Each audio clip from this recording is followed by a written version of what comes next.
welcome to the Cannabis Closet. My name's Alison Myrden and I have with me another guest tonight, only he's from out of town today. He's from Los Angeles, California, and his name is Howard Dover, my good friend. Welcome, Howard. Hi, Alison. How you doing? I wanted to ask you some questions, if that's okay, Howard. I know you're just in town. Howard's in town for the Extravaganja that we just actually did. They have to know that we're in town being Toronto, Ontario, Canada. And he's here to do a show, the Extravaganja, which has been amazingly successful in the last 3 cities that he's been in. Although I think Ottawa, one was Montreal, and Toronto. No, it got postponed, but it went off without a hitch. Beautiful. So they were all just fabulous. So we're really excited about that. Anyway, I wanted to ask Howard some questions tonight on the Cannabis Closet to see how he felt about this issue. First of all, Howard, what's prompted you to become involved in the cannabis issue in Canada?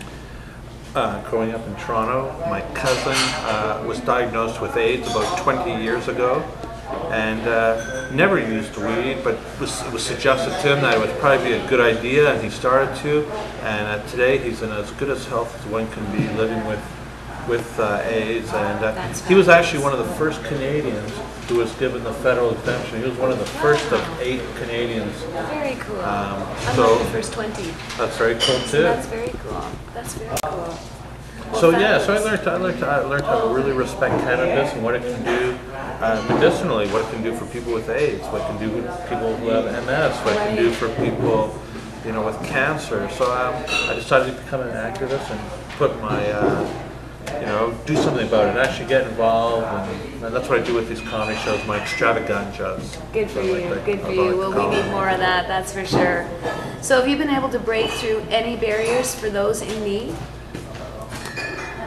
That's a really tough question to answer. Did I break? I'm doing at least I'm taking action. At least I'm doing something about it. You and whether I've broken any barriers or not, that's not bet for you me. have, doll. I'd like to think I have. You bet. You bet. Like to think I have. Well, certainly in comedy, that's for sure. Now, if you had a chance to speak to Canadian elected officials, what would you say to them?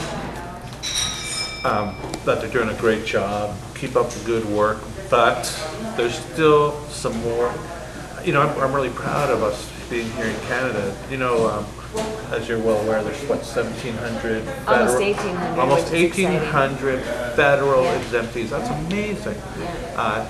In the Wish there were United hundreds States, of thousands, but absolutely, but it's a great start. You bet. Compared to the United States, in the United States with 10 times the population, you know how many people have an exemption? You bet. 5. Wow. 5. Howard. That's terrible. That's terrible. That is awful. So, you know, there's a whole lot more work to be done in the States, but, you know, Canada is doing wonderfully to, be the first country to recognize the benefits of Sativex. So, you know, we were one of the first recipients, as I know. I was actually the first in Canada. You know, that's great. So I would tell the legislature, hey, you guys are doing a great job. Still a little more, step up, but we're on the right path. I agree. I'm totally with you there. Now, how do you think the Canadian Medical Association can be more involved and more aware in getting involved with research? Any ideas? Wow, I mean, that's tough. you have the AIDS issue in your family. I have multiple sclerosis in mine. So I would like to see them accept it and take it seriously and make a statement, come out and show little balls and make a statement and say, yes, you know, we agree that in certain situations this is medicinal and there's benefits and we should look into it certainly a lot more. I agree with you there, Howard. One last question, just curious, because I know a lot of our viewers are curious as well. How many legal patients are there in the States or in California? Not the States, but in California. In California, that use the compassion clubs and there's some over 10,000. Over 10,000. Wow. That's incredible. And it's wonderful. It's a wonderful environment. It's very vibrant. To me, that's ground zero in the United States.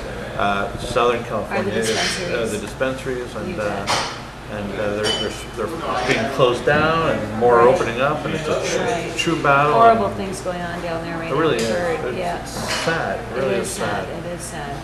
You know, we're running into the same thing up here in Canada with Stephen Harper, our Prime Minister, trying to bring down the heavy hammer on people with, you know, using legalities as far as corrections and locking them up rather than giving them treatment for help with drugs. And we're finding that's a big problem here in Canada, that 80% of our population don't want to see people locked up for cannabis. So this has got to change, people. Anyway, we want to thank Howard for coming. We just have a few minutes here on the Cannabis Closet, and I just want to thank you for stopping by. Again, this is Alison Myrden. Check out greentherapy.com. Yes, please, greentherapy.com. And again, my good friend Howard Dover, and come see us anytime on the Cannabis Closet. Thanks so much. Peace out, you guys. Bye-bye. Bye.